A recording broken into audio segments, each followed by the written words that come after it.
This invasive weed is choking lakes and rivers around the world. Water hyacinths now clog waterways in over 50 countries, including Tonle Sap, the largest freshwater lake in Southeast Asia. The people there cannot travel easily when it grows super thick, and also the living things under the water die. So far, exterminating the plant has proven impossible for the 1.5 million people who live here. Now, locals are removing the pest with their bare hands and giving new life to the dry stems. We went to Cambodia to see how local women are making fashionable bags from worldwide waste. Water hyacinth is native to the Amazon, but over the past century, humans helped it spread to places it never should have been. It's been transported all over the world because it's beautiful. It's an ornamental plant species. Dr. Kit Magellan is an ecologist who studies invasive plants. It's native to the upper reaches of the Amazon basin. Most of the transport occurred during the early 20th century. In the Amazon, weevils and moths keep the hyacinths in check.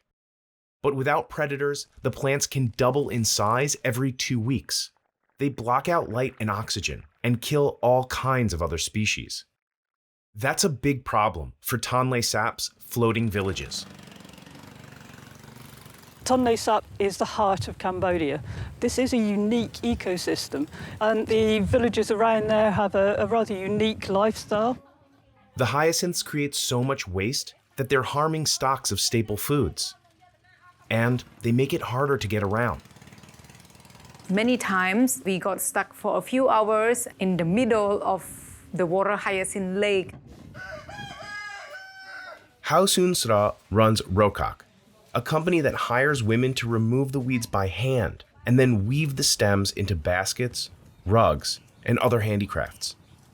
She says she wanted to help local women earn a living while dealing with the plant that makes their way of life more difficult.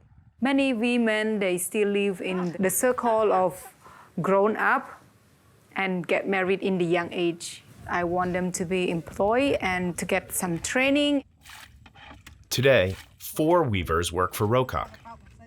They can bundle as many as 200 hyacinth stalks at a time. They bring them back onto shore to dry in the sun for up to 2 weeks. Then, they wash them. ធ្វើផលិតផលនេះពិបាកបំផុតដូចជាឆ្នៃម៉ូដដូចជាវាយពុម្ពដូចជាច្រកពណ៌ The women lay the stems out on top of this wooden platform and steam the plants over charcoal to kill bacteria and get the right color. After the steaming, our weavers would select the size of water hyacinth stem. They use small stems for coasters and medium ones for bags and baskets. The largest stems will become rugs. Our weaving is based on our traditional weaving. You can see from our weaving style and also the fabric that we use. This one we made for one of the apartment in Siem Reap. One rug can take 3 women over a month to weave. But at Rokok, women can make up to $300 for a finished product, more than what the average Cambodian earns in a month. There are millions of people around the world struggling with water hyacinths, and they've found all kinds of solutions. In Bangladesh, locals farm on top of mats made from the invasive plant. Mechanical harvesters on Lake Victoria in Kenya keep the plants in check, but they're expensive to operate.